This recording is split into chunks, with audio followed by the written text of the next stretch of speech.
E hoje é dia de mais um Ferro Respostas.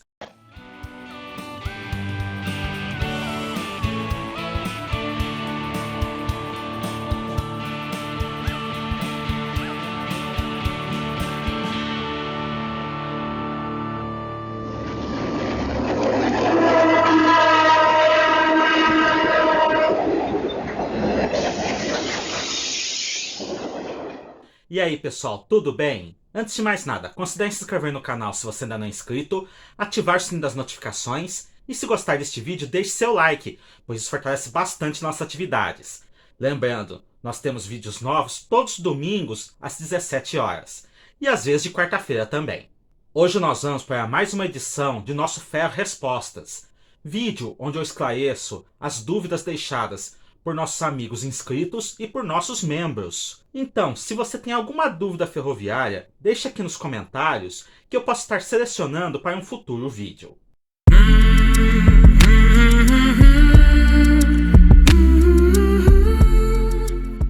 Jean Martinez. Boa noite, JJ, tudo bom? Gostaria de saber mais sobre os vagões FRR. Detalhes como: em qual ocasião ele era usado, quantos por composição, que tipo de carga ele transportava, em que posição ele ficava na composição que ele estivesse sendo usado. Também era usado um carro bagageiro ou correio, e por que ele era usado em trens de passageiros. Outra coisa também, você tem alguma imagem dele em composições? Todos esses detalhes não encontro em lugar algum. Obrigado. Jean, pelo que eu entendo, esses vagões FRR eram de carga expressa. Ou seja, cargas ou perecíveis ou que necessitavam chegar logo no destino, como malotes do correio. Então, geralmente eles iam na parte frontal da composição. Eu, pessoalmente, nunca vi num trem com vagões FRR utilizados junto com carros bagagem. Mas já vi fotos mostrando tanto o vagão quanto o carro juntos na composição. Esses vagões transportavam, geralmente, malotes dos Correios, principalmente na fase final da FEPASA. E era um experimento de um contrato entre a FEPASA e os Correios. Entretanto, como os trens da FEPASA raramente atrasavam, estou sendo irônico, logo esse contrato se mostrou inviável. A quantidade variava pela quantidade de carga que deveria ser transportada no dia. Então, nós chegamos a registrar 2 vagões no mesmo trem. E eu já vi fotos de 3 vagões no mesmo trem. Como variação de pintura, eles tinham geralmente o logotipo FEPASA e o FEPASA escrito e embaixo escrito Carga Expressa, ou apenas Expressa. E uma das unidades chegou a receber o padrão Ave Maria, embora nunca tenha operado nem com esse padrão. Pelo menos eu nunca encontrei fotos dele em operação, apenas fotos dele saindo das oficinas, já com a nova pintura, e abandonado. Eu espero ter esclarecido suas dúvidas, meu amigo. Muito obrigado por sua participação. Tag. Fala aí, EFJJ. Eu estava falando com meu avô e ele me disse que tinha visto uma U20C com a pintura da FEPASA aqui no Rio de Janeiro. Ele não lembrava o ano. Você poderia me dizer se isso é verdade? Obrigado, estamos juntos. Amigo, antigamente na época da FEPASA e da rede, eu não tenho uma informação assim de que alguma ouvinte nas coisas da FEPASA chegou a ir até o Rio de Janeiro. O que eu já vi são fotos de vagões da FEPASA na década de 90 no Porto do Rio de Janeiro, quando ainda era FEPASA e rede, não era nem MRS.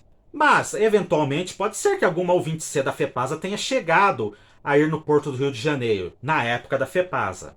Agora, na época em que já era MRS e a FEPASA já havia virado Ferroban, Brasil Ferrovias, ALL, etc., provavelmente alguma unidade da Ferroban pode ter ido até o Rio de Janeiro levando algum trem ou engatada em algum trem, estando alugada para a MRS. Afinal, naquele começo da época das concessões, não era difícil, por exemplo, locomotivas a FEPASA alugar locomotivas da MRS e vice-versa. Quando a Ferroban precisava de tração, alugava locomotivas da MRS. Eu não sei se no Porto do Rio de Janeiro tem bitola mista. Pode ser também que ele tenha visto alguma U20C da FEPASA de bitola métrica que passou para a FCA, e a FCA até hoje utiliza uma ou duas locomotivas com a pintura da FEPASA original, que nunca foi pintada. Eu não estou nem falando daquela unidade que foi pintada em homenagem. Isso daí pode ser, no caso, se o Porto do Rio de Janeiro tiver bitola mista, que tenha acontecido. Ou seja, eu acho que eu não esclareci sua dúvida. Mas eu acredito que seu avô realmente possa ter visto uma ouvinte ser da FEPASA. Eu só não posso dizer em qual contexto, se na época da FEPASA ou já como concessionária. Muito obrigado por sua participação, meu amigo. Richard, pergunta para o próximo Ferro Respostas. As locomotivas normais da MRS também descem junto com a cremalheira na Serra do Mar? Pergunto isso pois nunca as vi descendo a serra, a não ser uma cremalheira, ao mesmo tempo em que as vejo no porto. Como funciona esse sistema? Agradeço. Richard, leve em consideração que a MRS hoje se utiliza também da MyLink Santos, que é a linha da Rumo, que não passa pela cremalheira. Então, boa parte das locomotivas da MRS que você vê na Baixada, as locomotivas normais, podem subir e descer via MyLink Santos.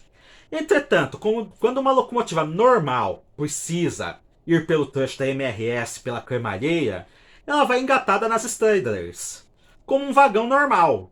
Ela vai desligada no caso. Apenas as Stradlers e anteriormente as Hitachi podiam subir e descer a cremalheira ligadas. Nenhuma outra locomotiva, auto de linha, automotriz, o que seja, tem autorização para adentrar o trecho da cremalheira sozinho. Afinal, é 12% de inclinação. O trem que entrar ali não sobe e se estiver em Paranapiacaba, zum. Eu espero ter esclarecido suas dúvidas, meu amigo. Muito obrigado por sua participação. Jonatas. Olá, JJ. Até quando o trecho de Pouso Alegre da rede funcionou? Xará. O trecho da rede que passava por Pouso Alegre, que partia, se não me engano, de São Lourenço e chegava até Itapira, na Mogiana, operou até 1983, sendo que a estação de Pouso Alegre foi fechada no dia 31 de outubro de 1983.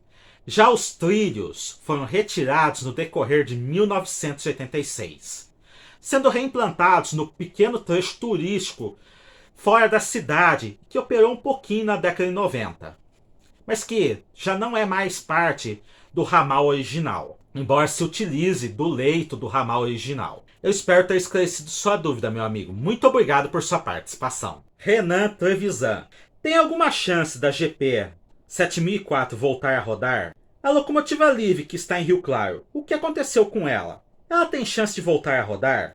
A G12 7054 tem condições de fazer um trem de via permanente de longo percurso? Renan, no caso da 7054, a G12, ela não tem mais condições de fazer trens de vias permanente e nem adentrar mais nas linhas principais da Rumo, porque ela teve toda a parte eletrônica dela, parte de CCO, de rádio, retirada. É lógico, pode ser implantado de novo, só que ela é uma locomotiva única na frota da Rumo na bitola larga, então ela não tem mais a confiabilidade para entrar nessas linhas sem correr o risco de acontecer um acidente.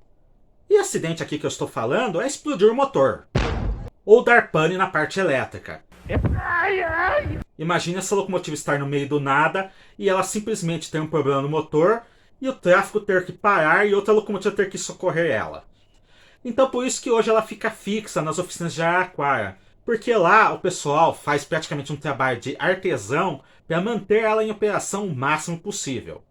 Embora, sendo muito honesto, os dias dela estão contados, assim como da 7007, se é que a 7007, a GP18, ainda está em operação. E justamente por ter apenas a 7007 em operação, não tem condições da GP9 7004 voltar a operar. Embora, como eu sempre fale aqui, condições tem. A questão é quem vai pagar os 3 ou 4 milhões que vai custar recondicionar e garimpar e fabricar todas as peças necessárias para colocar ela em condições operacionais. Aquela locomotiva, a última vez que eu visitei ela, em 2019, ela estava só a casca. Não tinha mais nenhum componente de motor. Ou seja, ia ser necessário reconstruir tudo. E isso fica caro. Fica caro para uma empresa que, para que vai reconstruir uma locomotiva de 60 anos, sendo que, pelo mesmo valor, compra uma locomotiva nova 0 km, e fica caro para uma associação que não vai ter esse dinheiro para poder investir na reconstrução da locomotiva. É só ver, por exemplo, a BPF, que está abrigando duas locomotivas a diesel que outra empresa adquiriu e que está esperando a avaliação dessa empresa se essas locomotivas têm recuperação para começar a negociar a questão de adquiri-las para a preservação. Já sobre a locomotiva Liv 7770, que está aqui em Rio Claro, eu não tenho informação alguma dela. Aliás, para ser bem sincero, eu nunca vi ela nem pessoalmente. E se for para operar como trem turístico e não para operar no trecho puxando carga, essas coisas, sim, ela tem condições de voltar a operar. Pelo menos ela foi recebida operacional. O motor dela funcionava, a parte de rádio funcionava, a parte de freios funcionava. Eu não sei se agora, depois de anos parada, ela ainda teria condições de operar. Talvez demandaria uma grande revisão, e daí o problema é que não existem mais peças de Liv disponíveis no mercado, e nem para a canibalização. Eu espero ter esclarecido suas dúvidas, amigo. Muito obrigado por sua participação. E muito obrigado pela participação de todos. Cliquem no gostei, se inscrevam no canal e ativem as notificações para fortalecerem nossas atividades e vocês não perderem nenhum novo vídeo. Até a próxima!